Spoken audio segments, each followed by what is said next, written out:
Dylan is like, okay, Caps, take your Draven. So he locks in Draven mid, and of course he goes for the skin with like the big head, and he just runs it down. My head is so big. He had a really rough game.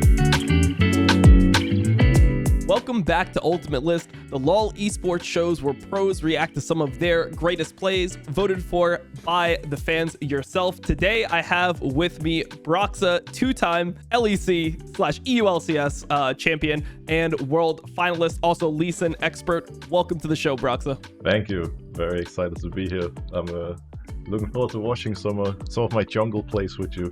Yeah, so some of your jungle plays, and normally when we get into this, one of the things we do is we ask the guests, is there any plays that you think will definitely be on this list? Because, you know, fans are voting. Sometimes they vote for different things. Is there any play for you that you think has to be on this? Well, I think there's 4 question marks, and then there's the IG Lee Sin play. That one is going to be there for sure. All right, Brock. So for the first clip that we have for you today, it is one of your steals versus my boy Gilia. So let's run the play and see how it happened. All right. I completely forgot about this moment, to be honest. Also, I tunneled a little bit on the jungle matchup at first. Sack Kha'Zix. Oh, good times. So, to be completely honest, I don't even fully remember this play right now. I do remember stealing a lot of objectives with Kha'Zix. a champion that I really miss seeing in competitive. But one thing that was interesting about this time is that right when I joined the league, Gilius had already been around the scene for a while. And I remember so clearly, like even now I can see it for me. He sat on the desk after winning a game, and we were about to play, and he said something along the lines of, "Yeah, this Broxah guy, this rookie kid, you know, his Elise and Lee Sin, they're nothing. You know, everything that he's ever learned, everything he knows, he just copied me. He got it from me." What I have to say about Broxah, like honest opinion. 1 year ago, I was making fun of this guy in solo queue every single game when he was a random. And then he started copying me, started playing Elise and Lee Sin only. And then he made it to the LCS and only played Elise and Lee because the bans were going to the other players in the team. So sounds obviously, like you know, yeah, he hasn't really changed, has he? But yeah. Obviously beating him and stealing an objective against him feels a little bit better. Like that's the cherry on top.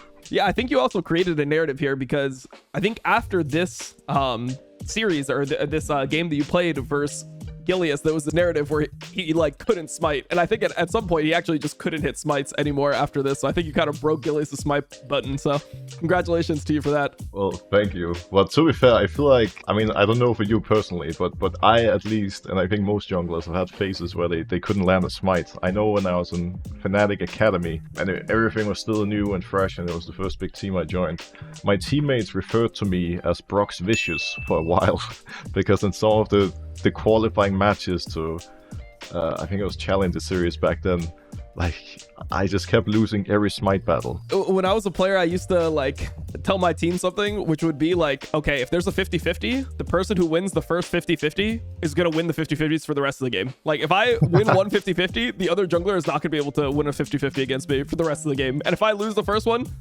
it's cooked. Like you need to start zoning the jungler because I'm never winning another 50-50. Like that's how I always felt in game, is if there's 50-50 showdowns, the guy that wins the first one is winning like the next 4. Yeah, I get that. It definitely is pure mental. All right, the second play we have here for you, as a lot of them will probably be, is a Lee Sin play that you had early on in your career. This is one of your first matches in the league, I believe, you know, after you placed amazing early on in spring of 2017. So let's get into it and tell me what you were thinking in this moment.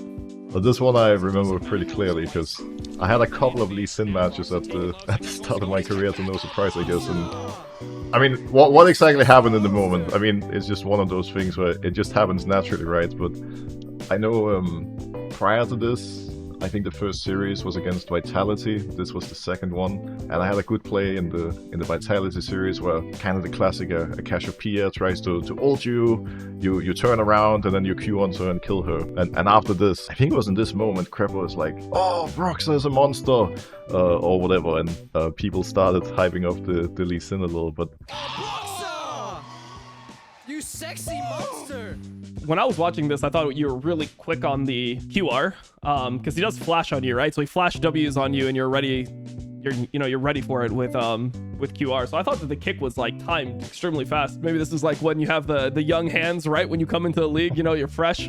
Yeah, I mean, I guess so. It was interesting too, because in my first split, I dealt a lot with nerves. Like I was more or less shaking on stage. I was really nervous, and I think putting me on all those Lee Sin games wasn't exactly good for that. It usually just clicked anyways, which was pretty lucky. But whew, I got so nervous every time the coach got me to play Lee. Scary times.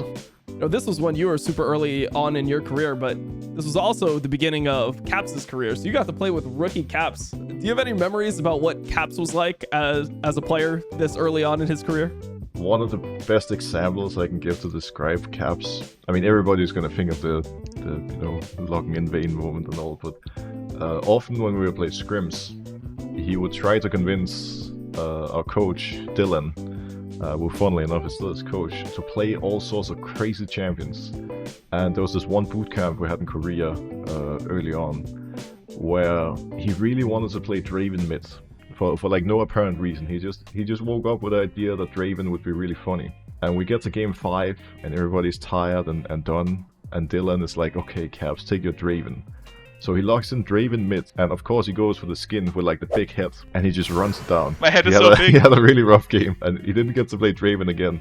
But there was a lot of these crazy picks where sometimes we would never see it again, and it was a disaster. And sometimes it was really amazing, like with the Vayne, or I remember he played Kane early on, where nobody really knew what the champion even did yet, and he was really creative, really excited to try new champions and to cook and draft, but also he was pretty easy to play around as a jungler, because both of us had a rather aggressive mindset, me wanting to really gank and make plays and be proactive, and he would often be really happy to just drop waves and leave and roam.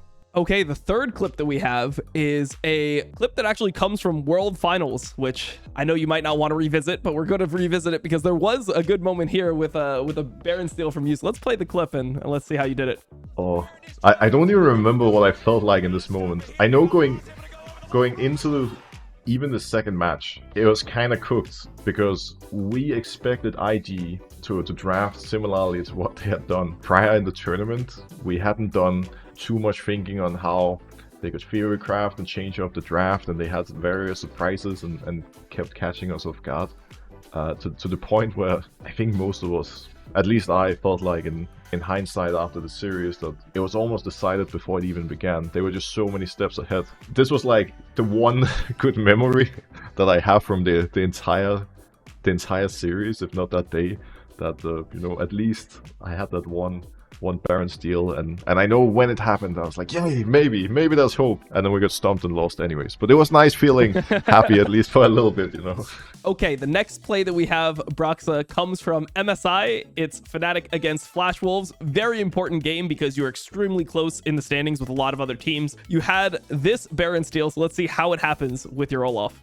So the interesting part of this one is that this is the second steal in the same game, and I remember it so clearly, and it's funny watching it back, looking at how they're not even trying to stop me from getting into the pit, because this was one of the games we've played where we were the most doomed in terms of a plan. Like, literally our game plan for the last 10 minutes of gameplay was put Broxah in a position to steal Baron. Just steal Baron or it's lost. And we would all try to communicate in every way possible to get me in a position to flash in and steal Baron, and it worked twice somehow. And after the game, like we were sitting backstage, we were like, how did we get away with this? It felt like we got away with murder. It was so unbelievable. But again, luckily, some of these Baron stealing champions, Kha'Zix, Olaf, definitely give me a bit of an edge over a lot of other junglers, so that helps.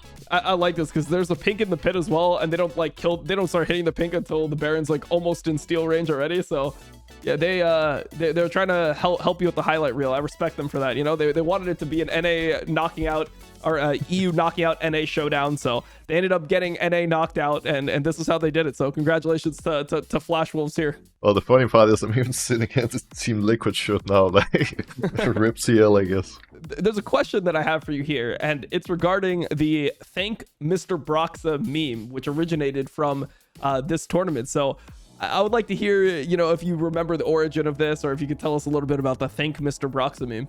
Well, I can thank whatever social media genius that Riot had hired at the time, because we played this game where, like I said, I stole Baron and Olaf twice. Once we got backstage, I opened Twitter and I was about to post, and my phone was literally exploding.